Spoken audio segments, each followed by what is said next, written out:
Nothing will stand in our way. I find your lack of faith disturbing. I will finish what you started. Who are you? I'm no one. There are stories about what happened. It's true. All of it. The Force. It's calling to you.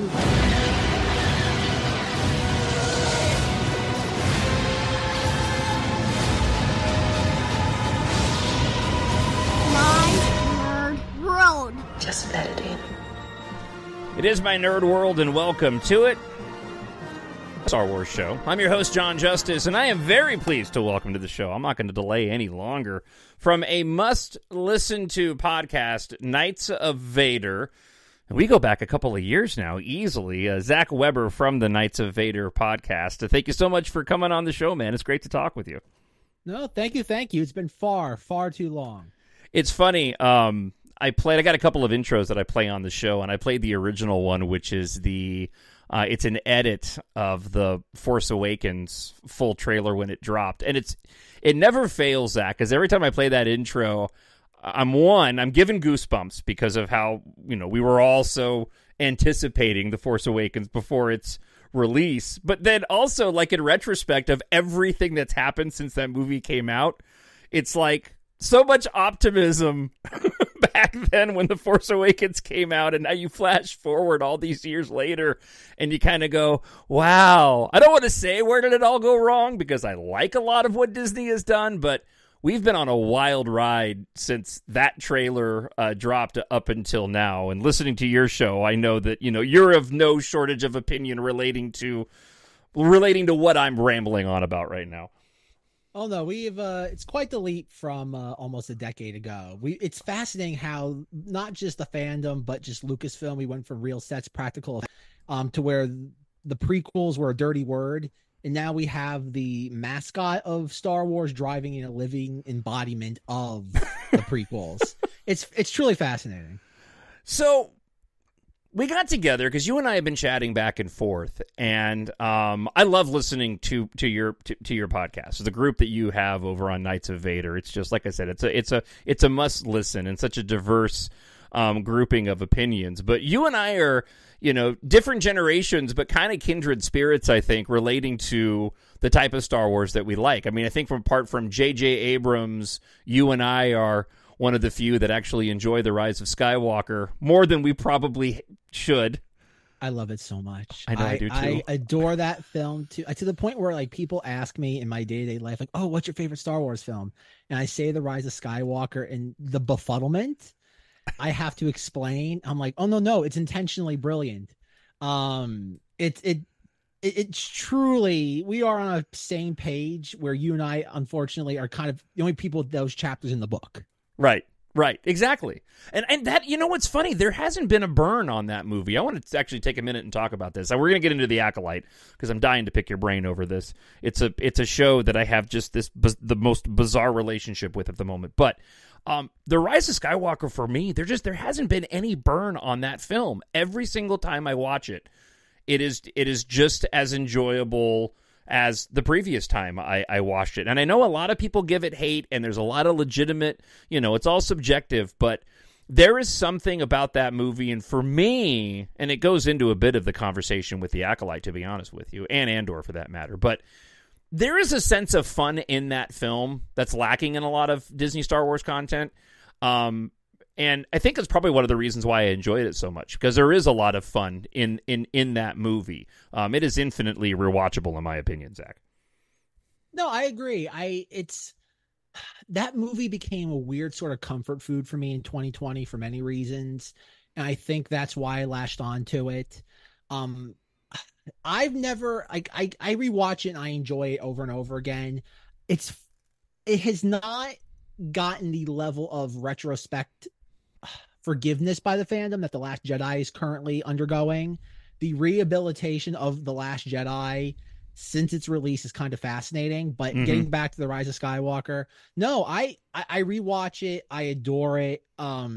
I think it's also that last Star Wars film syndrome. I know for a while in the late 2000s, early 2010s, Revenge of the Sith, even though Revenge of the Sith was always the most praised of the prequels, I think there is that specialness to just the last Star Wars movie that we've gotten in 5+ years now that I think you and I appreciate in a way that I think the fandom has maybe missed the boat on, where it's just the fandom has done a great job of latching on to TV Star Wars in a way that maybe is both a blessing and a curse to all of us. Well, I think that there's an interesting parallel. It's loose, but it's there to what's happened with the Acolyte and the backlash, because I think a lot of the backlash to the Acolyte is due to everything outside of the Acolyte and not necessarily the show itself, while there is stuff in the show, obviously, that people have complained about. And I'll get back to more of that when you and I get into our Acolyte conversation.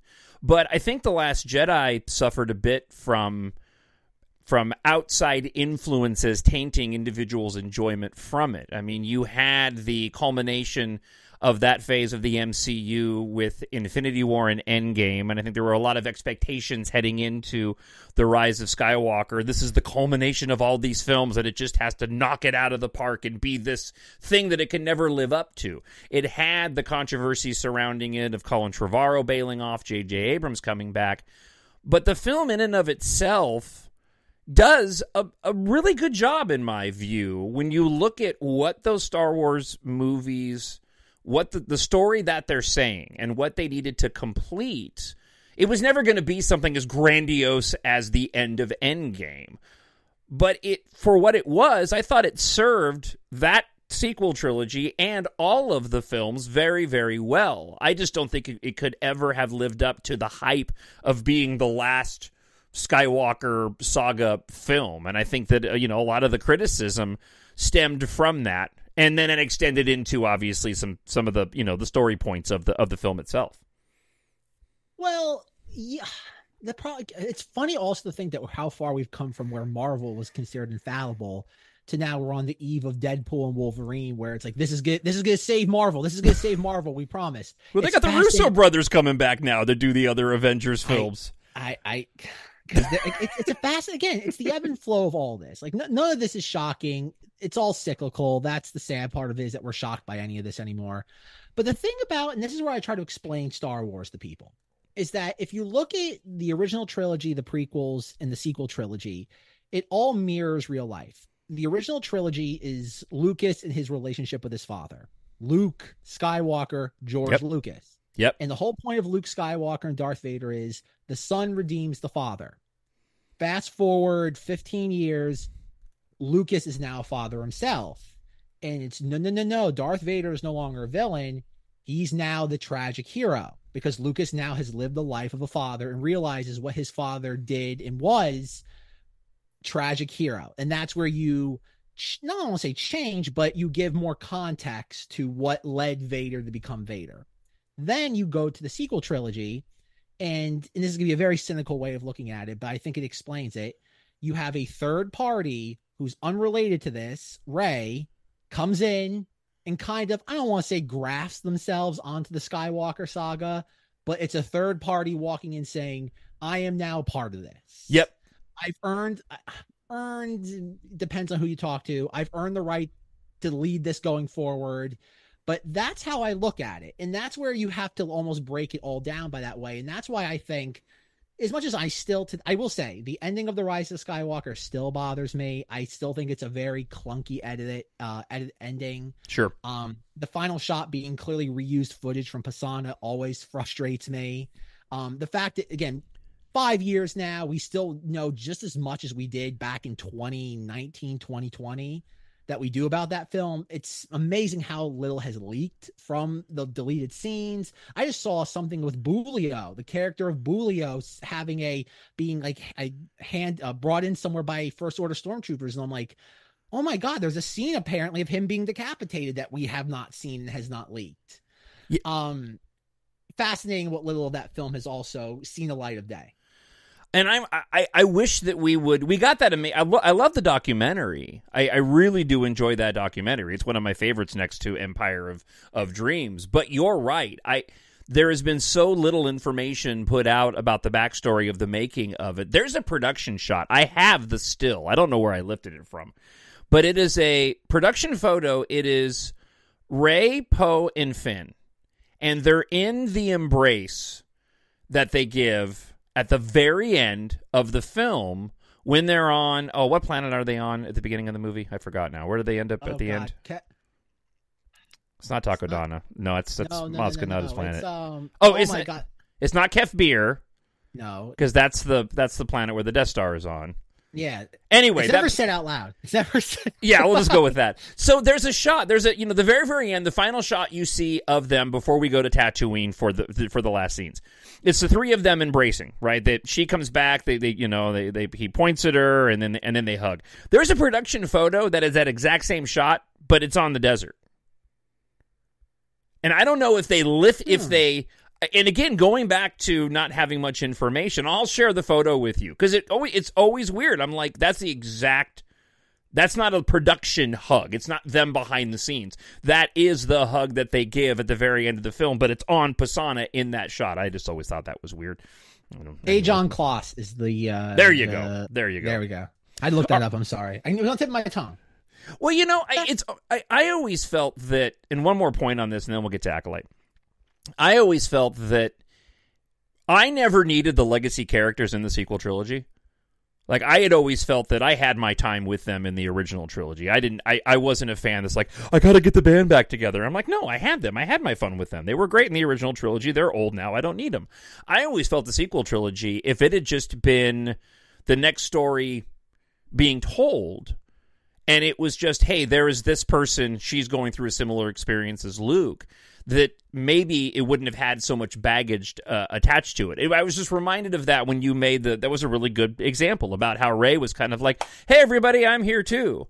If they had just given it like a little bit more separation, I wonder if there wouldn't have been such harsh criticism getting into The Last Jedi or the controversies around Rey, if it hadn't been that desire to have that very specific connective tissue of the original trilogy cast members. I mean, it's neither here nor there. That's not what we got. But well, just to play off that real quick, and I don't want this to be kind of snowball, but it's like after I watched Ahsoka, if you were to take the plot of Ahsoka, condense it to 2 hours, make Sabine your Rey character, that should have been your Force Awakens. That should have been your beginning of your sequel trilogy. To me, that will always be they should have moved away from Evil Space Wizard for the sequel trilogy. I get bringing in Han, Luke, and Leia. I get that. It's the Beatles reunion thing. If you can somehow bring all the Beatles back to life and have them do a reunion concert for one night, you don't expect them to play new music. You want to see the hits. I get that, but you had to do something different to differentiate it. And again, it's fascinating to think that like you said, bringing this back to the Force Awakens trailer from end of 2014, beginning of 2015, that it was supposed to be going back to this idea of real sets, practical effects. And they've shifted so far back into like, oh, wait, the prequel fans have spending power and they know what they like. It's fascinating, the 180 they've done. Even in just one last comment, I remember the J.J. Abrams Vanity Fair article from 2015 where he's just like, he was talking to someone. He's like, oh, like I want to put Jar Jar's bones in the Jakku desert because I want people to know that I'm the one who killed him. And then you fast forward to like Ahmed Best and we're celebrating him. Right. And like I just saw the San Diego Comic-Con coverage. There's going to be a Jar Jar Binks Hot Toys for Lord knows how much money. It's fascinating how far we've come, like versus the talking points that we were all discussing 10 years ago. It's interesting. I was listening to... Have you seen Twisters yet? I have not seen Twisters yet. Thoroughly enjoyed it. Enjoyed that film. I was listening to some commentary on the Rewatchables podcast, and the film doesn't have any connective tissue to the originals, apart from having Dorothy mentioned in there, and they have a machine. There is no connective tissue to any of the characters beforehand. But it absolutely works, and it's a real throwback to the 90s action films And it's simple from the standpoint of, the monster in it are these tornadoes. And these individuals are involved in tracking them down and wanting to solve problems with them. It's not convoluted. It's not messy. It's just an incredibly simple, straightforward story that lifts from the original 90s one, which is a great film. I watched it, still completely holds up. But I'm listening to the commentary and I'm thinking about the movie and I'm like, man, there's a part of me that wishes that Lucasfilm would take a cue from this. Stop making it so damn complicated. Just deliver a good, solid story to us. It shouldn't have taken you this long to potentially get another film on the big screen. And the one that we are looking at is going to be connected to this Mandoverse, which I'm excited about, don't get me wrong. But there's still a part of me going, can we just get a forward Star Wars film after all this time? And again, I know we still haven't gotten to the Acolyte yet, but I'm just curious your thoughts. But this is where I have not seen Twister, so I cannot comment on that directly. But this is where I disagree. Okay. And this is where I because this will definitely debut before our Knights of Vader's final Acolyte discussion. The Acolyte as a complete product, as episodes 1 through end, I adore. The Acolyte probably is my favorite Disney Plus TV show from start to finish. Okay. There's parts of Ahsoka that I think are absolutely brilliant, like Thrawn, Zenger loves Thrawn, but I like elements of Ahsoka more, but the Acolyte as a whole, I'm like, this is what I want from Star Wars. The Acolyte reminds me of The Rise of Skywalker, and just my Rob from the Cinemodities podcast that kind of is off and on at this point described The Rise of Skywalker 4 years ago as a car with square wheels. It'll get you where you need to go, but you're going to feel the bumps along the way. And that's how, but I love Star Wars when it's at its most clunky. And that's why I love the Acolyte. Like, I was watching episode 7 of the Acolyte when we see what happened on Brendok. We see the Jedi perspective of that. And it's kind of just nonsensical. And I'm just like, oh, this is great. Like a Wookiee with a metal detector looking for Force objects with it. I'm like, that's schlock. That's George Lucas schlock. Yeah. That's no different than testing someone's blood for spiritual cells. Like, it's that level. And I'm like, oh, does Leslie Headland and the creatives, the hive mind of Lucasfilm, do they get it? Do they get the the George Lucas schlock? And then you see the fandom go nuts, being like, this pulling its hair out constantly. And I'm just like, no, this is Lucas level brilliance. Okay, so this is the perfect setup, okay? Because I have a bizarro relationship with this, and I know exactly why I have a bizarro relationship with this show. Okay, it's because I was consuming a lot of the ancillary stuff around it because I just found it infinitely fascinating. I was watching a lot of the Film Threat, right? You know the guys I'm talking about, okay? Okay. So and again, not that I'm agreeing with any of it, I was just completely fascinated by all of it. And because of that, I'm hearing critical drinkers comments on this, right? Right? Oh, okay. My wife hasn't watched the show at all. And, I listen to them watch them make these points, and they've got legitimate points in there, but I'm sitting back going, but I continue to gravitate towards this show. Apart from Ahsoka, which I absolutely love, this is the first piece of Disney Star Wars television content that really I get any distance on from watching the episode, and I want to go back and watch it again. I found myself having this strange relationship with it. And the reason why I think I had a conflict was because I had all these other voices around me that were saying all these things that made a level of sense, but at the end of the day, I landed where you were landing. I had the exactly the same response, and I don't remember which episode it was. It was towards those last 3 episodes, where I was like, this is downright goofy. But Star Wars has always been downright goofy. It's always been weird. And I thought it was so refreshing to watch a show outside of the Skywalker era, pre the Phantom Menace, of a time and place that we hadn't explored before, and having this sort of outsider tackle it the way that she did and telling this specific story, that I ended up, once it was all said and done, I kind of ended up, I think, where you were at. I like Ahsoka more for a number of different reasons, and time permitting, we can talk about it. But despite all that criticism, I too really ended up enjoying this show. And let me add this, and then we'll start here and continue the conversation. I think this show would have been received much better than it was if it hadn't been for the pre-promotion.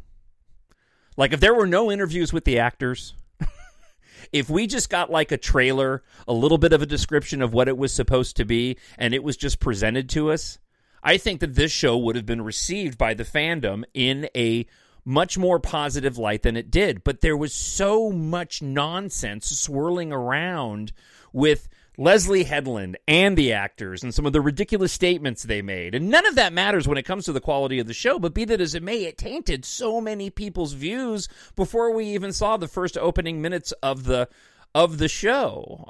Do you have that? What are your thoughts on that, Zach? I know exactly what you're talking about. Just the the actress that Amanda Stolberg, who does May Amanda Stenberg, yeah. Yes, excuse me. Some of the stuff from her. The problem is that we know, just forget about Lucasfilm, but just Disney as a whole, they go out with talking points. They have a 3x5 index card, and they're told stick to the talking points. Right. I don't know how much of it's ad-libbed. Like, the actor who plays Yord, the same thing, like, oh, the rebels are terrorists, Anakin blew up the Death Star. Right. That's where it's like, I don't know what to believe, because I know they're given very strict talking points. So I don't know how much of this is just contrived, or just, it's the Lucas wearing the, quote, Han shot first t-shirt on the set of Crystal Skull. I think there's a level of the Lucasfilm just toying with the fans, being like, let's just see how much we can prod them. Just get a reaction at them because it's fun to do. After a decade, none of this is shocking. They know how the professional fandom is going to react to certain things depending on where they lie on the fence. Because you've always contended that Lucasfilm is much more heavily involved in what the individuals surrounding the show are saying and are doing things a lot more intentionally than I think a lot of people would think. You've always kind of had that view, right? 100%. Because I remember even back in the day, like, the Walt Disney Company has always been afraid of its own shadow. And a little anecdote here. I remember when I was a child in the early 2000s being told what Gay Day was at the theme parks. And it's just like, oh, like, it's one day. It's just one day. And it's like, oh, okay. And like, where's the genie go afterwards? It goes back in the bottle. It's like, all right. Right. But that's the thing. It's a company that's afraid of its own shadow. They don't want to, as much as we look at Disney as being liberal and just very progressive, they don't want controversy one way or the other. They just don't, because it is what it is. You want as much money as possible. That's why when The Force Awakens came out, it was real sets, practical effects, and they tried to pander to everybody. Everybody forgets this. The Force Awakens to this day is still the highest grossing movie in North America. Yep. Endgame couldn't even come close to it. Everybody forgets that. Like, we all laugh at Star Wars for being so divisive, but at the end of the day, Star Wars is unique when it comes to at least North America. But that's the thing. I think there's a level of, like, we all know that there's money in the clicks for the bizarre of, I don't want to say stupid, but bizarre stupid of YouTube. Sure. I'm not shocked by it. But that's the thing, though, is that if you look at the Acolyte and you look at all those 8 episodes, it feels like something Lucas would have done. Yeah, I agree with you. Because I think I know you listen to the podcast, but for those who don't, I got to see the first 2 episodes of the Acolyte in New York City in a Dolby theater. And after watching the entire show, I look at those first 2 episodes, and I'm like, those are the 2 most dry episodes of the entire series. I'm like, why? Like, beyond just the debut wow factor, much like Ahsoka, where they put the 5th episode into certain theaters throughout the United States, I don't know why they didn't do 4 and 5 that way, because that would have built up your hype. Yeah. So let's get into the show in and of itself, and I just kind of wrote down some of the facets relating to, production and the writing and the lore and mythology, so we can kind of work through this. First off, in terms of production, I like the look of the show. It's got this graininess to it that I thought was a bit refreshing. certainly like the one live action streaming show that I have the biggest issue with, whether it's production or just overall quality, is Kenobi. And then right up from that would be Book of Boba Fett. I really like Ahsoka, but I think even it has a bit of that TV quality. I'm constantly frustrated when I see productions like Foundation on Apple Plus, or I'm watching House of the Dragon, and it just seems like they look so much better than my beloved Star Wars. That being said, I liked how they had like a graininess to the show in and of itself, and even though a lot of this was shot on the volume, they went to some practical locations as well. Overall, I thought they did a really, really good job of the look and feel of the show, on top of the fact that they presented us with a time period that we hadn't seen before that actually really seemed to work. I absolutely bought that this was pre what we've seen in The Phantom Menace by 100 years. I thought they really scaled it back right on down to the ships. I thought the vehicle design was done very, very well. Like, to me, I'm like, yes, this looks like older versions of something that we saw in the Phantom Menace, just as a couple of notes. But I'm curious what you thought of the overall look of the show. It was not jarring. Like, at no point did it really stand out to me, which I think is the point. Going back and rewatch, like, from the Phantom Menace came out in May for the re-release, you forget how much of the new visuals, at least for me, kind of blended into the background. Mm-hmm. And that's what I enjoyed in this, was that nothing stood out. I know there was a promotional poster where you see again, I don't know my High Republic lore. I really don't. That's one thing I don't either. But there was, it's for the New York City thing, or the theater thing, they gave out a promotional poster, and there's a ship in the corner of it. And the fact that nothing seemed like punching you in the face, it's not like when you see Kylo Ren's shuttle at the beginning of The Force Awakens, where it's hitting you in the face with, oh, look, new iconography. Oh, look, First Order Star Destroyer, new iconography. Oh, look, Han Solo's driving some level of frigate, new iconography. It was very subtle, and it melted into the background in a way that I think the original trilogy, every time it introduced a vehicle, oh, look, there's a B-Wing. Okay, the B-Wing's just kind of doing its thing in the background. It's not hitting you in the face with it. No, I think the new iconography was very subtle. The only thing that took me out of this show, Star Wars wise, was the lightsabers. I do not like the lightsabers that illuminate the actors. I prefer my white saber with the color glow around it. Yeah, that's the I one do too. Drawback I have 100%. to what they did with this. Yeah, in that regard. No, again, you and I are brothers from another mother in that regard. I've always had an issue with that. I never thought that was an improvement. But I think it does have effect. Like during episode 5, it's at night, they're doing their thing. Like watching Soul put the lightsaber to Quimir, the stranger's neck, and you have the blue glow for both of them. It does have its moments of dramatic effect. But I do think that like episode 8, where it's daytime, it's definitely a drawback. So it has its plus and its minuses at the same time. So we got about 8 minutes left because I'm a cheapskate and I have the bad version of Zoom.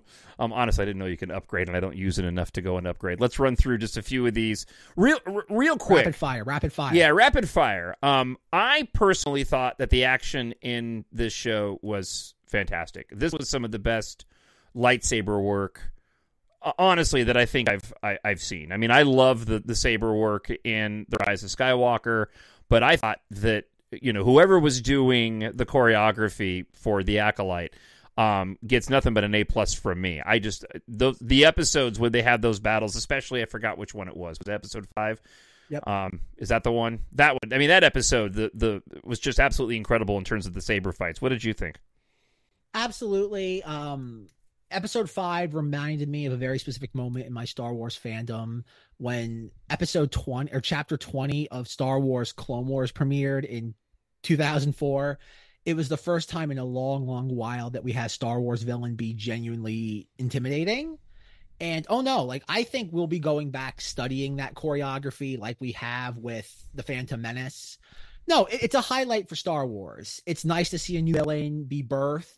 And the fact that he didn't die gives me great hope. That's the main reason why I think this will get a season 2. I think they realize they have a fantastic merchandising opportunity. Yeah. The amount of Quymir Stranger merchandise that we'll be seeing in roughly a year to 18 months will, I think, not be Grogu level, but I think it'll be close to that. They realize they have a home run and they're going to merchandise him accordingly. Well, thank goodness they didn't kill him off. I mean, that would have been such typical for Lucasfilm or Disney to go and kill, because he's one of the best, characters that we've seen in a long time, and they know that. I mean, they know what they have in Manny Jacinto and his Stranger character. He's fantastic. He's absolutely fantastic. Agreed. So, lore mythology. So I have my own take. I heard somebody say, my version, this is what they should have done, but this is what I thought happened. So, and I know I'm being very vague. So I just want to ask you, what is your take on what Plagueis was doing on that planet in the final episode? At first, my initial knee-jerk reaction was he was watching from a distance. After an interview, after the episode debuted, Leslie Headland gave an interview that he's the strange. He's observing. He's doing the Palpatine thing. This is all part of the plan. It's. Does Quymir know he's there? 100%. He knows he's there. Okay. 100%. Yeah. That's the master. He's the, and that's where you have to make the argument. The titular name is him. He is the acolyte. Okay. So my takeaway was, without having any evidence of this at all, and they never showed this, and I wish that they would have drawn some connective tissue, unless I'm completely off. I've just made the assumption that this is how the witches were able to go and do what they did, because they learned from Plagueis. Now, I've heard other individuals saying, no, Plagueis is learning from them. But to me, his inclusion was, in my mind at least, I was like, oh, okay, that's how they got the twin birth, or the single birth split into two. That's how they ended up pulling this off. As of now, it's inconclusive. The fact that when Soul says at the end of episode 8, oh, you are not two different people, you're two halves of the same individual, and you see the stranger tilt his head and look, this is a new concept to him. I think he either shares this with Plagueis, or this is his revelation that Plagueis is doing stuff in the distance. I think you get a season 2 out of this. I think this is gonna be the live action Star Wars Resistance. I think you get a season 2 to wrap up loose ends, and then all these characters will be ported into other media. So I don't know if you've seen this or not. Geek Tyrant has an article up. There's an interview done with Manny Jacinto, who played the Stranger Quymir, and he said that apparently they were. Did you see this? They were supposed to kiss at the end, and they filmed the scene. No, so it's not shocking, but it's par for the course for Lucasfilm. Reylo will always be the ultimate miracle when it comes to Lucasfilm Star Wars.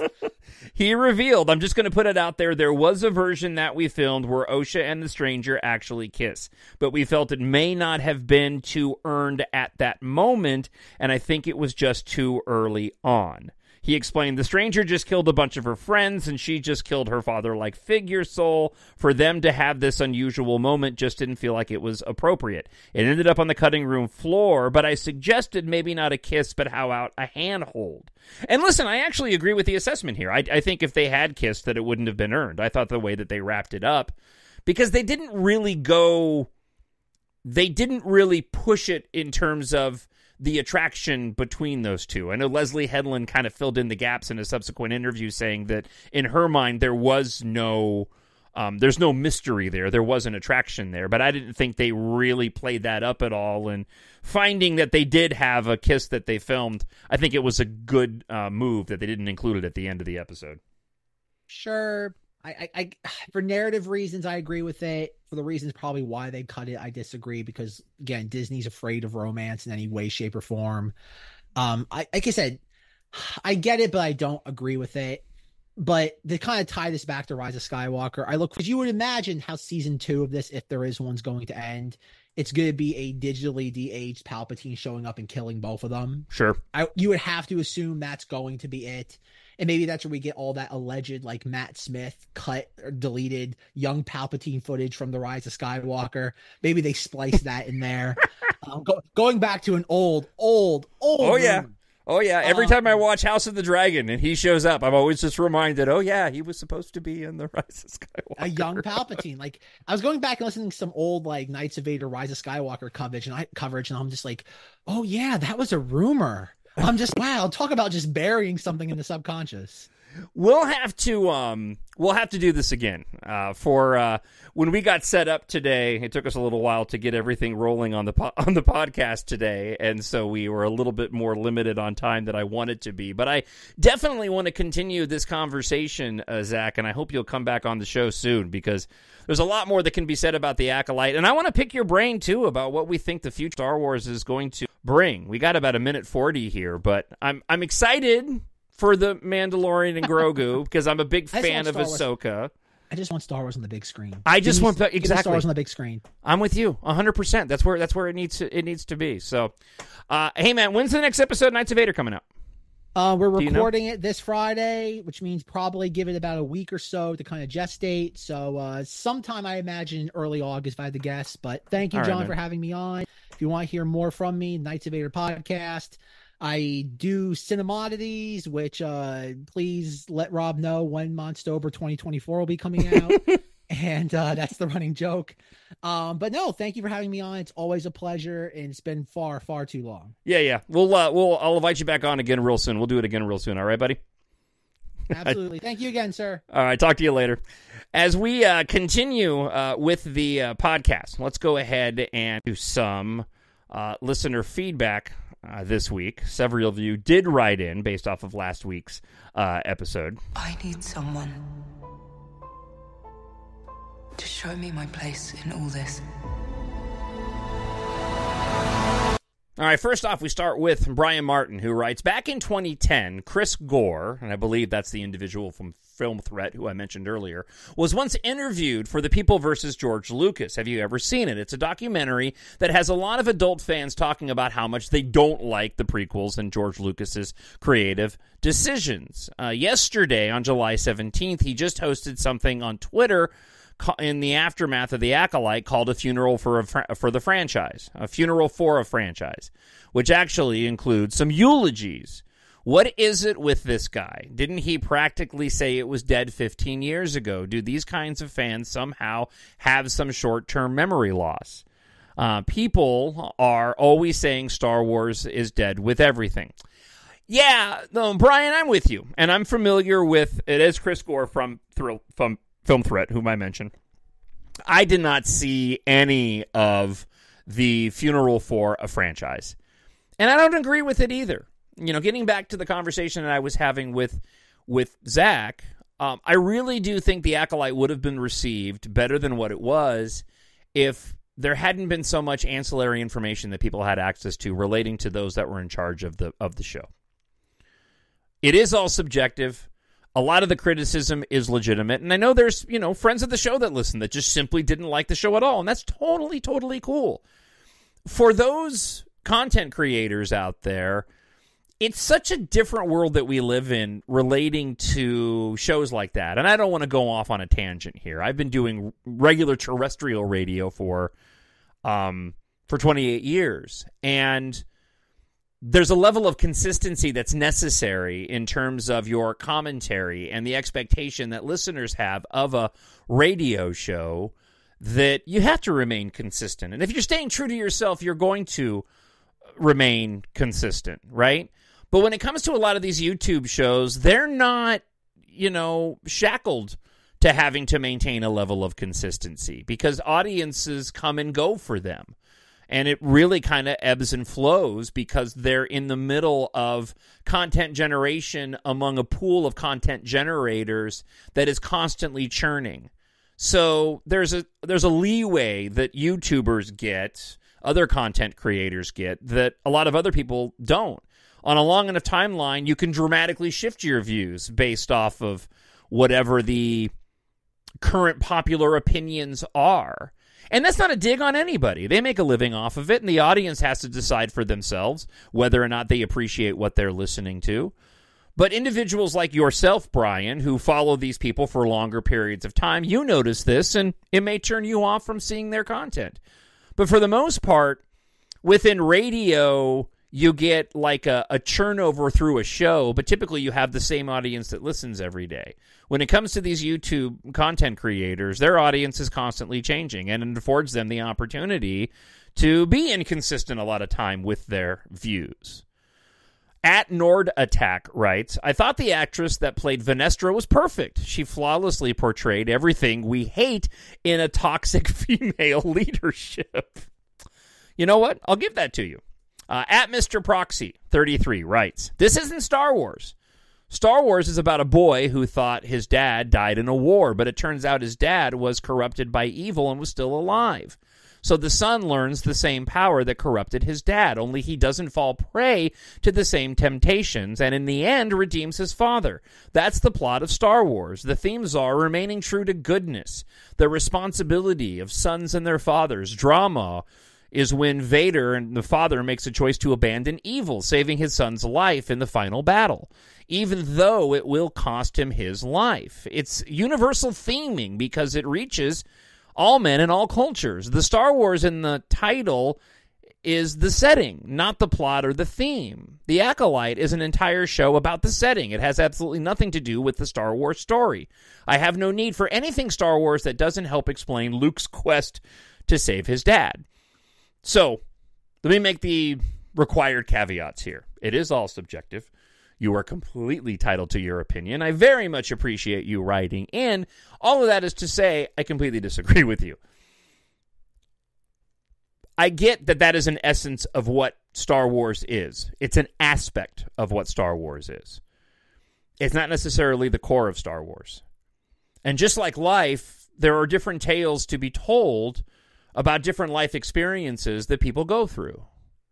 And so, while that may be Star Wars for you, and you don't have to consume any other Star Wars that doesn't focus specifically on the Skywalker saga, for me personally, I don't agree with that because I think Star Wars has a lot of central themes to it that make it Star Wars and a lot of things that we include in Star Wars, but ultimately, it's just storytelling and relationships in this particular setting. I would say that, Star Wars, where you say the Star Wars in the title is the setting, not the plot or the theme, the Acolyte is an entire show about the setting. No, I would say it still is Star Wars in the setting, and it's telling its own specific story within the Star Wars universe. But I do thank you very much for writing in. At Smooth Dice 6520 says, that's weird. I really tried to like it, but there are just too many unexplained motivation flip-flops, goofy character choices, logical errors, and plot holes to even understand how people can think it's good. If you want to enjoy it, that's fine. But the people saying it was good, I want to seriously know what the blank you were watching, because this wasn't it. Friend of the show, Michael Tennant, at M. Tennant Music, writes, this series deserves all the backlash that it received. At this point, if this is really the best they can do, I have no hope for the future. The Lowdown Show, 313, writes, Plagueis' master was Tenebrous. He has a mining company, and they are looking for Ketosis on the planet Baldimac. That was lots of where there was lots of it where Kamir lives. Also, Plagueis killed his master on the planet, but that's legends and in the non-canon Plagueis novel. Thank you, I appreciate that. At Grey Room 6730, didn't May do a factory reset on Pip? Maybe after the reset, May and Pip connected. Maybe that could explain that scene you brought up. Yes, I was referring to the final episode where May does do a factory reset on Pip, but when they're going through that amazing space chase and finally get some spaceship action in that episode with Saul chasing her down in the shuttle from the Jedi ship, she says, hold on, Pip, and she has this connection. And it acted a bit like Osha would have acted with Pip. And so perhaps you're correct. Maybe in the short period of time after the factory reset, she had more of a personal connection with Pip than I led on. Edwin, who wrote in a moment ago, also says, I really enjoyed The Acolyte. I do admit it's flawed in a lot of ways, and the runtime and misplaced episodes did bring it down at times. But overall, I was strangely attracted to this show. More than I thought I would be. I think because it's time period, and hold on. I think it's because of the time period, and there weren't any ties to the Skywalkers directly. It was something new for Star Wars. I found myself watching other positive reviewers and reactions to this show, enjoying it for me to watch and make new friends. And most of all, I watched with my son, and we loved watching it together. Thank you for the channel and the great insight in Star Wars. Always appreciate. God bless, and see you for the next Star Wars show. That's awesome, Edwin, and you're right. My son Kyle and I watched it together, even though my wife still hasn't watched it with me. And it's all about family. It was awesome to be traveling and spending time with my father and my stepmom. And I don't think I expressed this to them, but I remember before I came out, I was like, "Oh man, we get to watch an Acolyte together when we're there." That was awesome. Plus, I got to help them answer all their questions. Disney Desi, who I'm so happy to hear from. That's awesome that you wrote in. I always follow you on Instagram. I appreciate it. She writes, I don't think Quamir is Pelagus' apprentice. I think Pelagus was lurking in the background, observing. I thought this show had very high highs, like Episode 5, and very low lows, like Episode 3, but it stuck the landing and left me wanting more. Was it a perfect show? No, but it didn't deserve all the vitriol and hate that I've seen online. Overall, this show could have benefited from less of a focus on the witches and more of a focus on Quamir.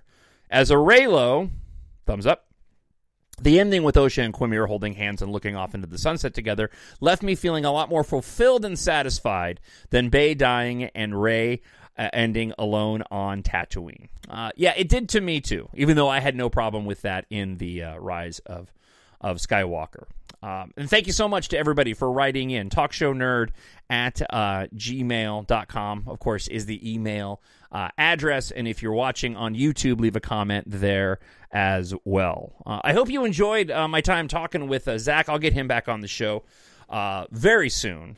And before I let you go, I hope you'll take a moment, support my Nerd World and the podcast that I do. If you like to read, or you know a friend or a family member that likes to read, I've written a science fiction space opera series. And, kind of an added bonus, for those that are a fan of the series, and if you're interested, I've made some major changes to Book 1. So, first off, there's 7 books in all in the series, available in audiobook, Kindle Unlimited, hardcover, paperback, and ebook, of course. So, go to Amazon.com and search for Jon, Jon, Justice, and EMBARK. You'll find the series there. But for those that are already fans of the series, I did make a major change to EMBARK Book 1. I've written a whole new prologue to the book. So this isn't giving anything away, but the prologue in the story, you're introduced to some major aspects of the world and life on Earth in 2172. And I wrote it from a talk show host's perspective, where he's hosting a show and he's providing the details on his show of the world that you're about to embark on an adventure in.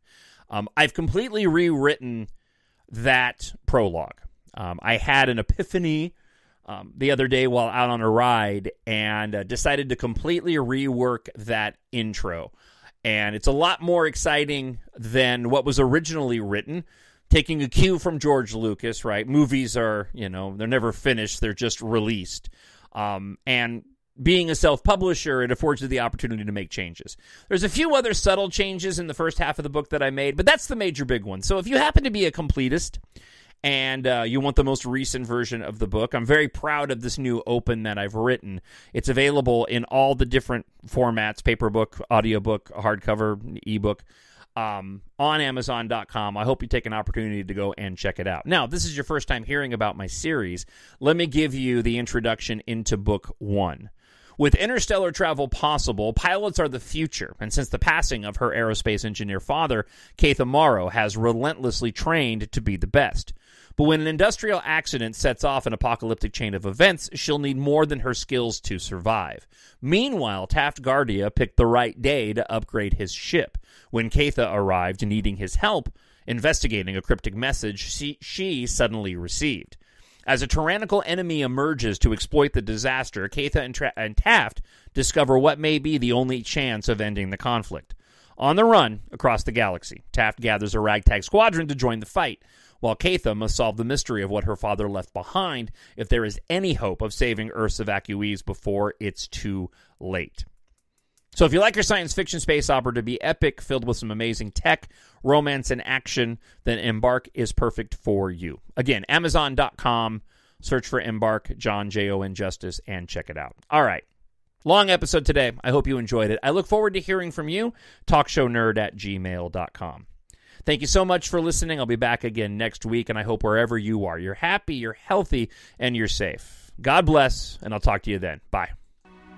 The Force will be with you, always. My nerd world.